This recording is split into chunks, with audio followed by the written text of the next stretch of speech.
जय श्री राम। भारत माता की जय। वंदे मातरम। हिंदू राष्ट्र की जय। मित्रों, मैं तुम्हें जगाने आया हूँ, मैं तुम्हें बताने आया हूँ।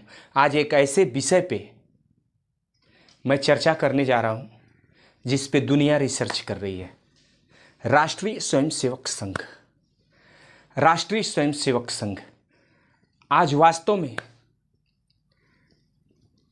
दुनिया इस पर रिसर्च कर रही है कि आरएसएस क्या है, क्या करता है, अपने प्रचारक, अपने कार्यकर्ताओं के अंदर कौन सी वो डोज भरता है जिससे एक पूर्णकालिक बिना शादी ब्याह अपने परिवार को छोड़ के राष्ट्र को ही अपना परिवार मान के काम करता है।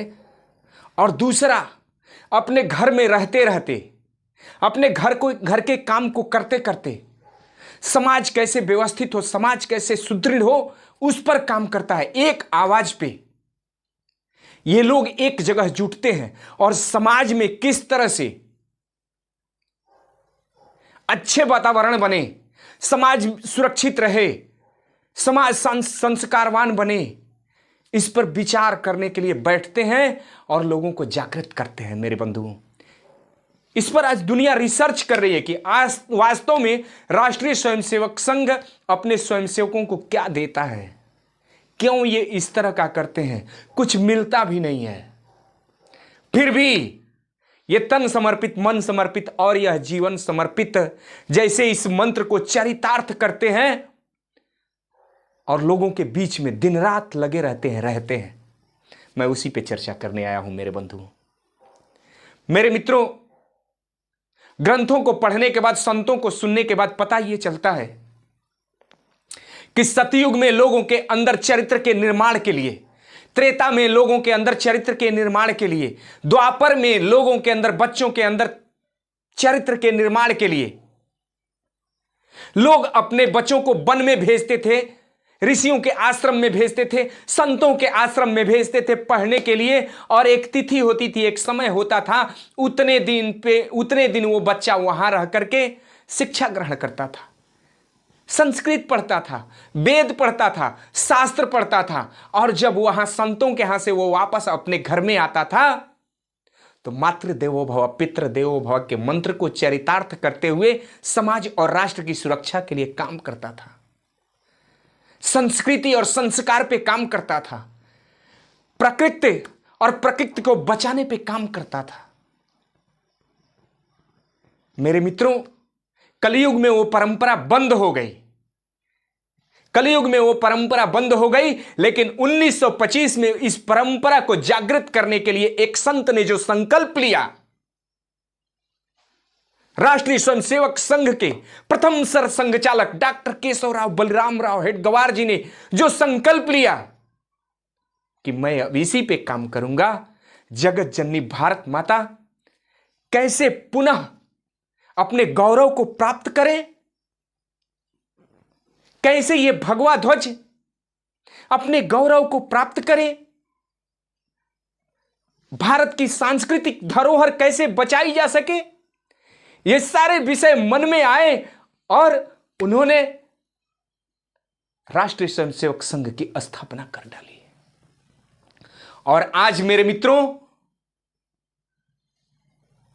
मुझे लगता है कि सतयुग का वो संत, ऋषि परंपरा, त्रेता युग की वो ऋषि परंपरा, द्वापर की वो ऋषि परंपरा यदि किसी में प्राप्त होती है तो राष्ट्रीय स्वयंसेवक संघ में प्राप्त होती है। और मेरे जैसा छोटा व्यक्ति ये अपने दिमाग से आपको बताने की कोशिश कर रहा है कि आज इस देश में स्वयं ऋषि, स्वयं संत, स्वयं महंत के रूप में यदि कोई दिखाई देता है तो राष्ट्रीय स्वयंसेवक संघ दिखाई देता है। अब आप पूछेंगे कैसे?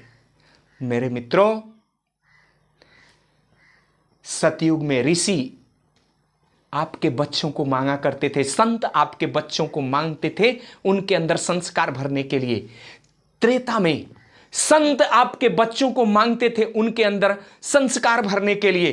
द्वापर में भी संत मांगते थे आपके बच्चों को कि दीजिए, मैं अपनी कुटिया में पढ़ाऊंगा, लिखाऊंगा, इसे संस्कारित करूंगा। और आज कलयुग में कोई आपके बच्चों को निस्वार्थ मांगता है तो वो राष्ट्रीय स्वयंसेवक संघ है, जो आपके बच्चों को मांगता है कि अपने पाल्य को दीजिए, अपने बच्चों को दीजिए, हम उन बच्चों को प्रशिक्षित करेंगे और उस प्रशिक्षण में राष्ट्र देवोभव पढ़ाएंगे, धर्म देवोभव पढ़ाएंगे, मातृ देवोभव पढ़ाएंगे, पितृ देवोभव पढ़ाएंगे, संबंधों का कैसे निर्वहन किया जाता है, ये सब कुछ हम पढ़ाएंगे। यही तो अपने संत इन तीनों युगों में पढ़ाया करते थे। इसीलिए तो मेरा राष्ट्र विकसित था। भारत दुनिया पे राज्य करने वाला देश था। आज राष्ट्रीय स्वयंसेवक संघ इसी विचार को लेकर के आपके घरों तक जाता है कि आप अपने बच्चों को दीजिए, हम आपके बच्चों में वो सब कुछ भरने का प्रयास करेंगे जो हमारे राम के अंदर था, जो हमारे कृष्ण के अंदर था, वो सब कुछ भरेंगे जो शिवाजी के अंदर था, महाराणा प्रताप के अंदर था, गुरु गोविंद सिंह के अंदर था, माता सीता के अंदर था, अहिल्या के अंदर था, गार्गी के अंदर था, अनेक माताओं के अंदर था, जिन माताओं ने अपने पाले को पोसते पोसते धर्म और राष्ट्र का मंत्र पढ़ाया, प्रकृति कैसे बचेगी ये मंत्र सिखाया। आज राष्ट्रीय स्वयंसेवक संघ भी आपके बच्चों से, आपसे यही चाहता है।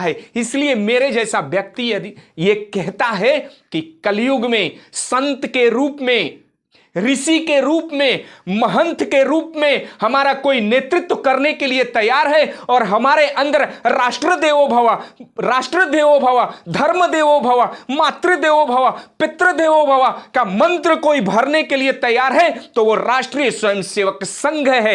इसलिए राष्ट्रीय स्वयंसेवक संघ के सभी स्वयंसेवकों को कोटि कोटि प्रणाम करता हूं और आप सभी जनमानस से यह आग्रह करता हूं कि आपके दरवाजे राष्ट्रीय स्वयंसेवक संघ का कोई स्वयंसेवक जाता है और कहता है कि अपने पाल्य को दीजिए, हमें उसे प्रशिक्षित करना है, हमें उसे प्रशिक्षण करना है, तो मेरे बंधु अपने बच्चों को अवश्य संघ के शाखा में भेजिए, अपने बच्चों को अवश्य संघ के प्रशिक्षण में भेजिए।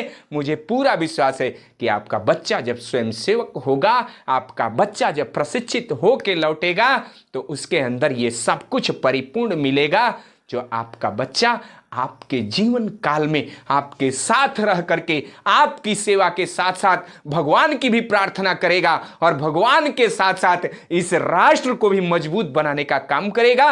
मैं यही निवेदन करने आया था, मैं यही बताने आया था, मैं तुम्हें जगाने आया था। जागो हिंदू जागो, भारत माता की जय, हिंदू राष्ट्र की जय। बहुत बहुत धन्यवाद, ढेर सारी शुभकामना। जय सिया राम।